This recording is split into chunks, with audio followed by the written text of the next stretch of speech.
Hi, I'm Dallas Dickinson, Director of Production on Star Wars The Old Republic, the new story-driven MMO from BioWare and LucasArts. Today I'll be guiding you through the opening minutes of the Eternity Vault, a high-level, multi-party operation involving an ancient prison that's been uncovered on the remote world of Belsavis. Inside this prison, a terrible evil has broken free that now threatens both the Republic and the Empire. At level 50 in the game, whichever side you're on, you'll be dispatched to deal with this threat. Today, we'll be watching the first part of the experience from the Imperial perspective, beginning with the conversation with General Threnault. My lord, forgive the lack of protocol, but war has broken the chain of command, and my purpose is grave. I am General Threnault, commanding officer of the Imperial Reclamation Service. I understand you're familiar with us. You run archaeological expeditions to uncover Sith and alien artifacts. And deal with the threats they represent. We uncovered a new section of Belsavis prison during a bombing run. It's been sealed for 20,000 years. The Rakata called it the Eternity Vault. It's where they kept the prisoners and technology they could never afford to release. This doesn't sound promising. We've been translating the Rakata inscriptions. Most are indecipherable, but a few refer to a prisoner called the Infernal One. Took an army to stop the Infernal One before. If we don't do anything, well, the war against the Republic may be nothing next to what'll come. The weapons in that vault could give us an advantage over the Republic. That will be up to you. General Threnault has briefed our group on the situation, and our heroes know what they have to do.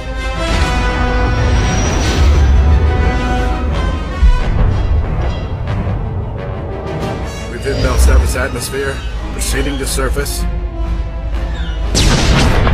All hands prepare for enemy fire. The Eternity Vault defenses are active. Coming into Belsavis' atmosphere, the Imperial ship has come under fire from the prison turrets and is going down. The players must get to the escape pods. Each player takes his or her own pod to land at different points on the planet's surface. Weather conditions are extreme on this part of Belsavis. Players have to run through the snowstorm to gather up around a burning escape pod. Enter my domain. Children unknowing, they will serve. That voice belongs to the Infernal One.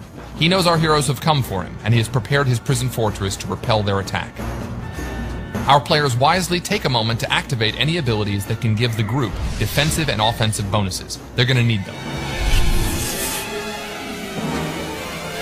So as the battle begins, you can see the Sith Juggernaut. He's the primary tank for the group, and he's rushing ahead to draw fire from the turrets and the enemy droids. The Sith Assassin is the group's second tank, and he's getting in there also, drawing one of the Eternal Sentinel droids to him with his Force Pull ability. The Sith Assassin has more than just his lightsaber. He also uses lightning attacks and his Wither ability. The other members of the group are focusing their attention on the left side turret. These turrets pack quite a punch, so they need to be taken out quickly. Switching to the Sith Sorcerer, we can see that he's come under attack by some of the droids. Fortunately, the Juggernaut blasts by and gets the droid's attention. The Sorcerer gets some healing now from the Agent, who is one of the medics for the group. And now the Sorcerer can fire off some shock blasts and a lightning attack at the turret.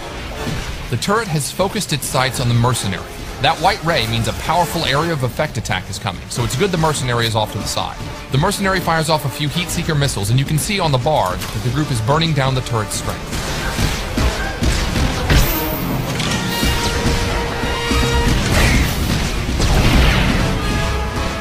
The majority of the group is now focused on taking out the remaining droids, while off in the distance, the Sith Marauder works on weakening that second turret. Here we see the Power Tech use his retractable blade on one of the droids, but even as one falls, more are coming in. You can see the Sorcerer here unleashing Force Storm, a wide area of effect attack to damage as many droids as possible.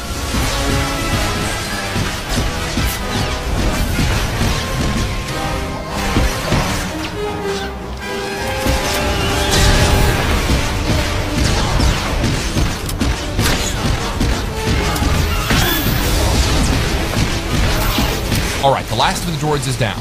Now they've just got to deal with that second turret.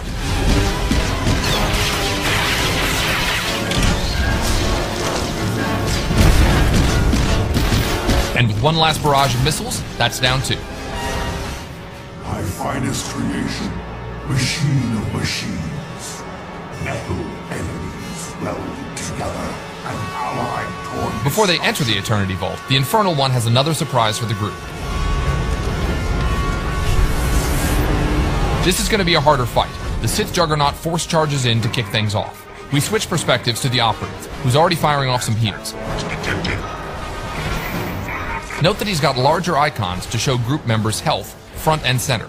Nice UI option for medics. So far, so good. The Juggernaut and Assassin are keeping the droid's attention while the others lay down damage from range.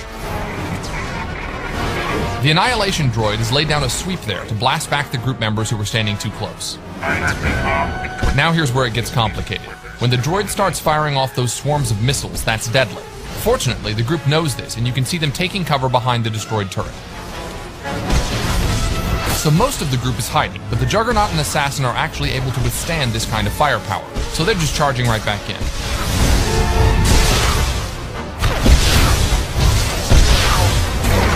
As soon as the missile barrage is over, the rest of the group emerges to continue the fight as well.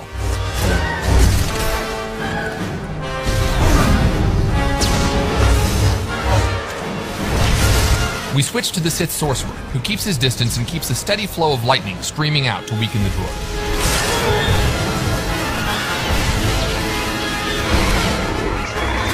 The player slides into first-person view to get a better perspective on the battle. Oh, looks like the Sorcerer got a little too close and got knocked back by that sweeping arm.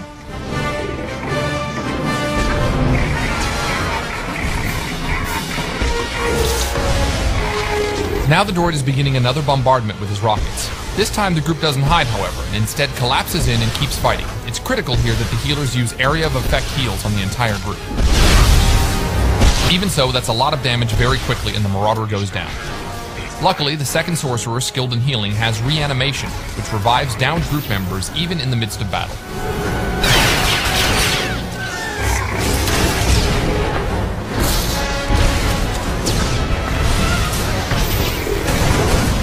The red targeting reticle over our Sorcerer indicates that he's been targeted for a heavy missile attack. This attack will slam not only him,